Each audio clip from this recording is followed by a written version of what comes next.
సునాదస్వరము September 3. నా సేవకుడైన కాలేబు మంచి మనస్సు కలిగి పూర్ణ మనస్సుతో నన్ను అనుసరించిన హేతువు చేత అతడు పోయిన దేశంలో అతన్ని ప్రవేశపెట్టెదను. సంఖ్యాకాండము 14వ అధ్యాయము 24వ వచనం. మోషే వేగు చూడ్డానికి కొరకు 12 మందిని వాగ్దాన దేశం వైపు వెళ్ళమన్నాడు. వాళ్ళు వేగు చూసి వచ్చిన తర్వాత 10 మంది వ్యతిరేకంగా మాట్లాడారు. అయితే యెహోషువ కాలేబు మట్టుకు దేవుడు తప్పక మనకు ఆ వాగ్దాన దేశం ఇస్తాడు, అది పాలు తేళ్లు ప్రవహించే మంచి దేశం అని వాళ్ళు ఆ దేశం గురించి మాట్లాడారు. దేవుడు మన పక్షంగా ఉన్నాడు, దేవుడు మనకు తోడుగా ఉన్నాడు, వారు మనకు ఆహారం అవుతారు, వారి నీడ వారి మీద నుండి తొలగిపోయిందని బలపరుస్తూ మాట్లాడారు. అందుకే ఇక్కడ ఈ మాటలు రాయబడ్డాయి.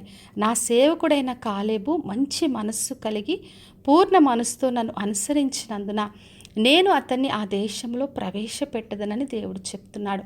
ఆ దేశమును అతనికిని అతని సంతతికి స్వాధీనపరుస్తానని ప్రభు వాగ్దానం చేస్తున్నాడు.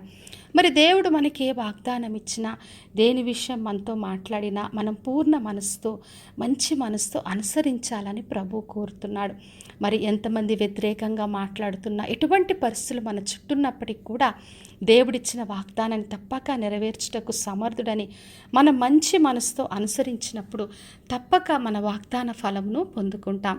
తిమోతికి రాసిన మొదటి పత్రిక 1వ అధ్యాయము 18వ వచనంలో పౌలు తిమోతితో ఈ మాటలు చెప్పాడు.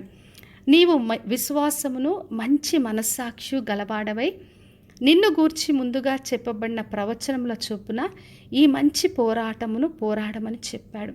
చూడండి, మనకు దేవుడు ఒక మంచి వాగ్దానం ఇచ్చినప్పుడు దానిని విశ్వాసంతో మంచి మనస్సాక్షితో మనం పోరాడాలి. మన ముందుంచబడిన పరుగు పందెంలో మనం విశ్వాసం కాపాడుతూ ముందుకు కొనసాగాలి. మన విశ్వాసానికి కర్తైన యేసుక్రీస్తు వైపు చూస్తూ మనం ముందుకు కొనసాగినప్పుడు ప్రతి విషయంలో మనము జవాబును, గొప్ప కార్యాలు పొందుకుంటాం. కాబట్టి నా ప్రియ సహోదరి సహోదర, దేవుడు ఏ వాగ్దానం ఇచ్చినా, ఏ దర్శనం ఇచ్చినా, ఆయన ఏ మంచి మాట సెలవిచ్చినా మంచి మనసుతో పూర్ణ మనసుతో అనుసరిద్దాం.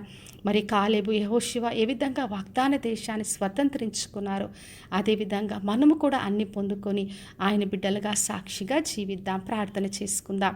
పరలోకమందున్న మా తండ్రి, మా దేవ, ఈరోజు ఇచ్చిన వాగ్దానం కొరకే వందనాలు తండ్రి. మేము కూడా మంచి మనసుతో తండ్రి మిమ్మల్ని అనుసరించినప్పుడు తప్పక మాకన్నీ కూడా మీరు స్వాధీనపరుస్తానిచ్చిన గొప్ప నిరీక్షణ కొరకే వందనాలు తండ్రి.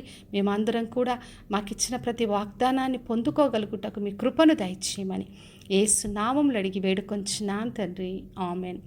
ఈ శుభవచనము వినిచున్న ప్రతి ఒక్కరి జీవితంలో నెరవేర్చబడునుగాక. నేను మీ ప్రియ సహోదరి మంజులాచరణ్.